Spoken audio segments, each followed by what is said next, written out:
Hi everybody, great to be here. I'm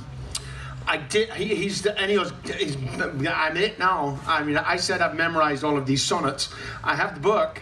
Anybody wants to pick a number, you can test me out that way. Anybody want, just first of all, please come ahead and you can try it out. I'll give you the book. This is my my little version of the sonnets of Shakespeare. Everybody knows what a sonnet is? Okay, so sonnet very simply is 14 lines, 4 lines, 4 lines, 4 lines, and a final couplet. The rhyme scheme is A, B, C, D, C, D, E, F, G, G. 10 syllables per line. You know enough already. It doesn't matter. It's about the message in between. It's about the marriage between the content and the form.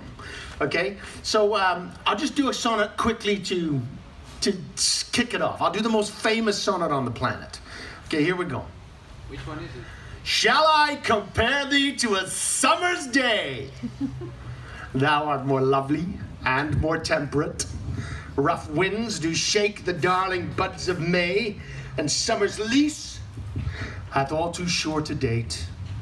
Sometime too hot the eye of heaven shines, and often is his gold complexion dimmed, and every fair from fair sometime declines by chance, or nature's changing course untrimmed. But thy eternal summer shall not fade, nor lose possession of that fair thou owest, nor shall death brag thou wanderest in his shade, when in eternal lines to time thou growest. So long as men can breathe, or eyes can see, so long lives this, and this gives life to thee. So that's a start. By the way, I'm wearing a Sonnet Man hat. This is actually not me. I'm not the Sonnet Man. The Sonnet Man is my brother from another mother. That's Devon Glover from Brooklyn. So Brooklyn's in the house. He's actually in Kentucky at the moment, but it doesn't matter. We're going live on Insta. Maybe he's watching. So now the test. I say I've memorized them all. Pick a sonnet, and I'll try and do it for you. Yep. 49. Which one? 49. 49. Yeah. Woo. Ha. Whoo. Kaka. Chunga. Against my love shall be as I am now. No. Against that time, if ever that time come, when I shall see thee frown on my defects, when as thy love, when as thy love hath cast his utmost sum, called to that audit by advised respects, against that time when thou shalt strangely pass, and scarcely greet me with that sun, thine eye, when love, converted from the thing it was, shall reasons find of settled gravitas, against that time do I ensconce me here, within the knowledge of mine own desert, and this my hand against myself uprear, to guard the lawful reasons on thy part. To leave poor me thou hast the strength of laws, since why to love? I can allege no cause. You can pass it on, and maybe somebody, or choose another, pass it on to this lady right here. Oh, that dude right there. There's another one in the bag if you want. There's more in the bag. And for the rest, there's between 1 and 154, so you can just shout out a number as well. I'm gonna do Q18, we just did it. Shall I compare thee to a summer's day? Perfect. Excellent. Done that one. Q24. Oh, damn. Mine eye hath played the painter? Mine eye hath played the painter, and hath stelled thy beauty's form in table of my heart. My body is the frame wherein 'tis held, and perspective, it is best painter's art.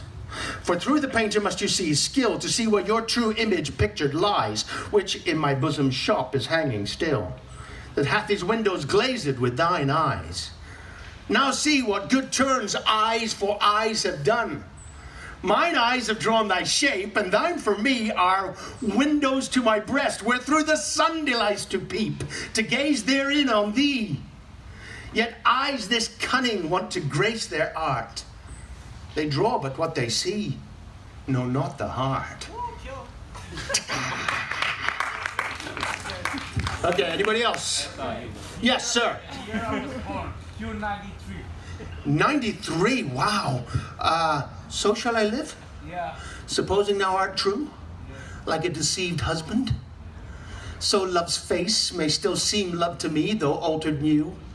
Thy looks with me, thy heart in other place. For there can live no hatred in thine eye. Therefore in that I cannot know thy change. In many's looks the false heart's history is writ, in moods and frowns and wrinkles strange. But heaven in thy creation did decree that in thy face sweet love should ever dwell. Whate'er thy thoughts or thy heart's workings be, thy face should nothing thence but sweetness tell. Yet eyes this cunning want to grace their art. They draw but what they see, no, not the heart. Did I mess up that final couplet? Yes. I did, didn't I? Awesome. Fantastic. I knew I did it. So what's the final couplet there? Whether they dull or they hard work be, they look should nothing tense but sweetness tell.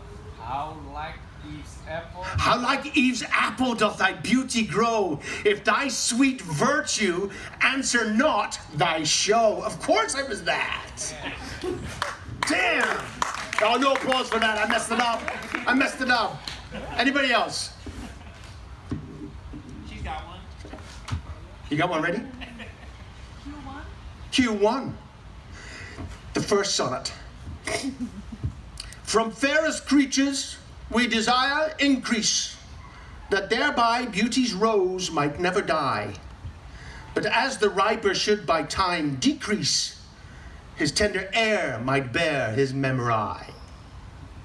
But thou, contracted to thine own bright eyes, feeds thy light's flame with self-substantial fuel, making a famine where abundance lies, thyself thy foe, to thy sweet self too cruel. Thou that art now the world's fresh ornament, and only herald to the gaudy spring, within thine own bud buryest thy content, and tender churl makest waste in niggarding. Pity the world, or else this glutton be, to eat the world's due by the grave and thee. One more. Okay, last one, you got it. 153. 153. Wow. These are the ones I mess up all the time. It's 153 and 154. The final two couplets are about the little love god, Cupid, right? Cupid is the little god of love, and he's got a bow and arrow, and he's blind. Not a good thing to do, give a bow and arrow to a blind little boy. But still, he runs around shooting them off. So here we go. Cupid laid by his side his heart-inflaming brand. No. Damn it. Go on, say it again. Cupid laid by his brand and fell asleep. Oh! I see I'm mixing the two up. Cupid laid by his brand and fell asleep. A maid of Diane's this advantage found, and his love-kindling fire did quickly steep in a cold valley fountain of that ground, which borrowed from this holy fire of love a heat perpetual. I'm messing this up. A dateless lively heat. A dateless lively heat still to endure.